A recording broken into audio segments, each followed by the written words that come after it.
You know, they say you should never judge a book by its cover. It's a cliché, sure, but it's a cliché for a reason. But some people just don't get the memo. They see what they want to see. They see a skin color, a gender, or maybe just a quiet demeanor, and they mistake it for weakness. They mistake silence for submission. I'm going to tell you a story about a man like that. A man named Officer Rick Wallace, though everyone at the precinct called him the Wall because nothing got past him unless he wanted it to. And I'm going to tell you about Dr. Maya Sterling. He saw a helpless woman. He didn't know he was looking at the storm that was about to wash his entire career away. This isn't just a story about revenge, guys. It's about that sweet, terrifying moment when the underdog reveals they were the alpha all along. Grab a coffee, sit back, because you're going to want to hear every second of this. It was a Tuesday morning in Detroit. It's pouring rain, the kind of gray, miserable rain that seeps right into your bones. Maya Sterling was running late. Now, Maya is the kind of woman who radiates precision. She's usually up at 4 a.m., yoga by 5, answering emails by 6. But today, her car had a flat, her Uber was lost, and she was soaked to the bone. She wasn't wearing her usual tailored power suit.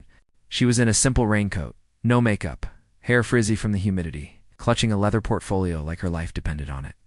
She rushed into the lobby of the Metro Justice Center, shaking off her umbrella. She had a meeting, a very important meeting. But to get there, she had to get past the security checkpoint. And manning that checkpoint was Officer Wallace. Wallace was a 20-year veteran. It's the kind of guy who peaked in high school football and had been trying to relive the glory days by bullying civilians ever since. He sat there, boots up on the desk, scrolling on his phone, ignoring the line of people waiting. Maya stepped up to the metal detector. She was breathless, anxious. "Good morning, officer," she said, her voice tight. "I'm in a bit of a hurry. I have a 9 a.m. hearing on the 4th floor." Wallace didn't even look up. He just held up a hand. "Back of the line, honey. Visitors' entrance is around the corner. This is for court personnel and attorneys." Maya adjusted her glasses, water dripping from the frames. "I understand that, officer. I am court personnel. I'm here for the oversight committee proceeding." She reached for her ID in her bag. That's when Wallace finally looked at her. He scanned her up and down, the messy hair, the wet coat, the frantic energy. He didn't see a professional. He saw a nuisance. He saw someone who didn't belong in his building. He smirked, a nasty, condescending twist of his lips. "Oversight committee? Right, and I'm the Queen of England. Listen, sweetheart. Arraignments for drug possession are downstairs. Public defenders are in the basement. Don't try to hustle me." Maya froze. The insult was so casual, so practiced. "Excuse me? I am not here for an arraignment. I am Dr. Maya Sterling. If you let me show you my credentials, I don't need to see your fake papers," Wallace snapped, his voice booming now, drawing the attention of the entire lobby. "I know your type. You come in here with your attitude, thinking you can talk your way past security to see your boyfriend in holding. Not on my watch." Maya felt that heat rising in her chest. You know that feeling? That mix of rage and disbelief? "Officer Wallace," she said, reading his NAMA tag, her voice dropping an octave, becoming deadly calm. "I am asking you once to let me pass. I am expected upstairs." She stepped forward just an inch, trying to place her bag on the belt. That was all the excuse he needed. Wallace lunged. He didn't just block her.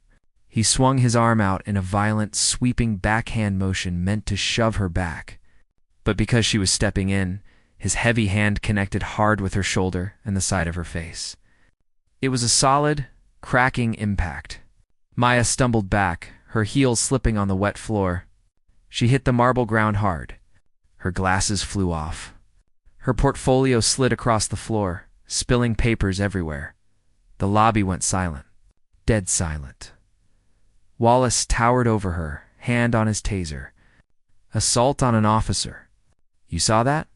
She lunged at me. He yelled to the stunned crowd. He grabbed Maya by the arm, bruising her skin, and yanked her up, slamming her against the wall to cuff her. You picked the wrong day to play games, lady. Maya didn't scream. She didn't fight. She just stood there, cheek throbbing, wrist twisted behind her back, staring at a crack in the wall. She closed her eyes for a second, taking a deep breath. When she opened them, there were no tears, just ice. She whispered, soft enough that only he could hear, "You have made a catastrophic error in judgment, officer." "Tell it to the judge, honey," he laughed, shoving her toward the holding cell. "Tell it to the judge." 2 weeks later, the scene is the Civil Service Review Board. Usually, these hearings are boring. Rubber stamp events where the union lawyer protects the cop. The civilian complaint gets tossed, and everyone goes home early. Wallace sat at the defendant's table, looking relaxed. He was in his dress uniform, polished brass, looking like a hero. His lawyer, a slick guy named Peterson, who smelled like expensive cologne and cheap tactics, was joking with the stenographer. They thought this was a slam dunk. They had charged Maya with disorderly conduct and resisting arrest. The charges had been dropped by the DA almost immediately, which annoyed Wallace, but now Maya was suing, or so they thought. The hearing was to determine if Wallace had violated protocol. Wallace took the stand first. He was the picture of confidence. She was erratic, he told the board, looking the panel members in the eye. She appeared to be under the influence. Dilated pupils, slurring words. She tried to bypass the metal detector. When I followed protocol to stop her, she became violent. I used minimum necessary force to secure the perimeter. It's all in my report. Peterson, his lawyer, nodded. A textbook response to a security threat. Officer Wallace is a decorated veteran. Then it was Maya's turn. She walked in. No lawyer, just her. She was wearing a navy blue suit now, sharp as a razor. Her hair was pulled back in a tight bun. The bruising on her face had faded to a faint yellow shadow, but it was still there if you looked close. She carried that same leather portfolio. She sat at the plaintiff's table. She didn't look nervous. She looked... bored. She looked at her watch, checked a file, and then looked up at Wallace. "Officer Wallace," Maya began, representing herself. Her voice wasn't the frantic voice from the rain. It was the voice of a surgeon holding a scalpel. "You stated I was erratic and violent. You were under oath. Do you stand by that statement?" 100%, Wallace smirked. "You were out of control in the video footage." Maya asked. "The body cam footage your lawyer submitted. It starts after I am already on the ground. Why is that?" Peterson jumped up. "Objection. Technical malfunction. The officer didn't activate his camera until the threat escalated. This is standard. Sustained," the board chair grumbled. He looked tired. He just wanted this over. "Miss Sterling, do you have any actual questions? Or are we done here?" Maya smiled. It wasn't a nice smile. "Oh, I have questions. But first, I'd like to submit into evidence Exhibit A." She pulled a flash drive from her pocket. "You see, Officer Wallace relied on the fact that the lobby security cameras are owned by the building management, not the police department. He thought those tapes would be erased after 48 hours. Usually they are." She paused. The room got a little quieter. Wallace stopped smiling. However, Maya continued, plugging the drive into the AV system. "I took the liberty of subpoenaing the footage immediately after my release. Unedited. High definition. And with audio," she hit play. On the big screen, everyone saw the truth. They saw a wet, tired woman politely asking to pass. They saw Wallace ignoring her, playing on his phone. They heard the sweetheart, the baby daddy comments. And then, clear as day, they saw Maya step forward, non-threatening. Hands visible, and they saw Wallace wind up and backhand her like he was swatting a fly. It was brutal on the big screen. The sound of her hitting the floor echoed in the conference room.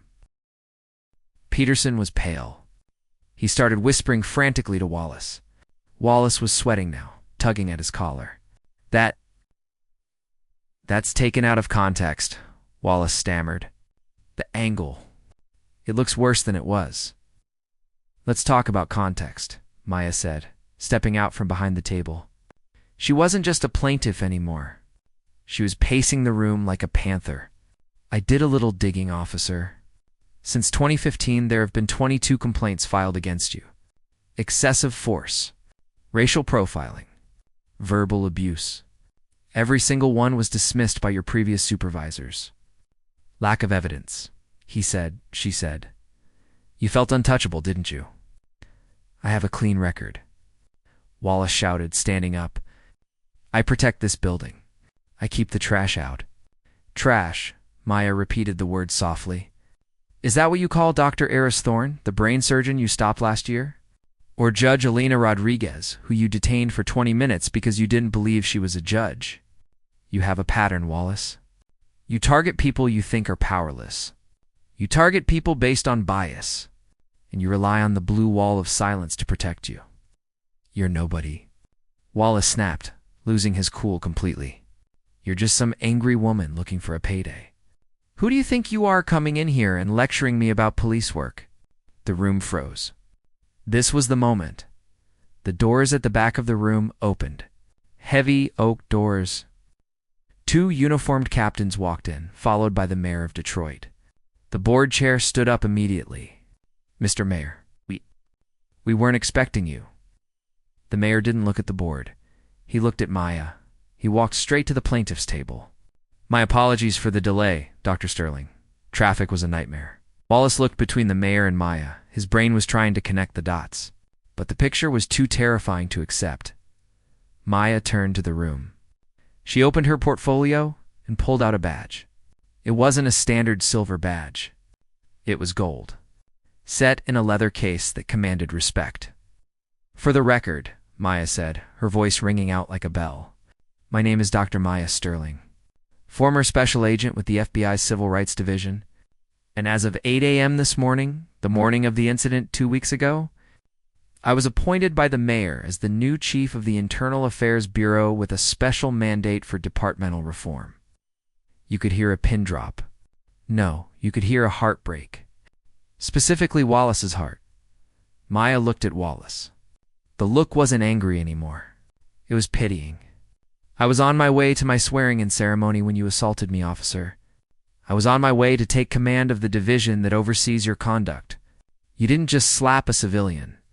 You assaulted your new commanding officer. Wallace collapsed back into his chair. He looked like he'd been shot. His lawyer, Peterson, actually moved his chair a few inches away from him, distancing himself from the blast radius.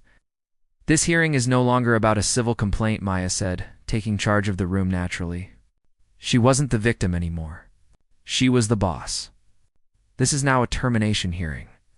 Officer Wallace, effective immediately, you are stripped of your badge and gun.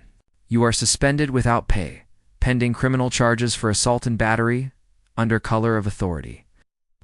You can't do that, Wallace whispered, but his voice was shaking. I have tenure. I have the union. I have the video, Maya countered, leaning in close. And I have the authority. And I have the files of the 22 people you hurt before me. I'm reopening every single one of those cases, Wallace. We're going to audit your entire career. If you stole lunch money in the 3rd grade, I'm going to find out about it.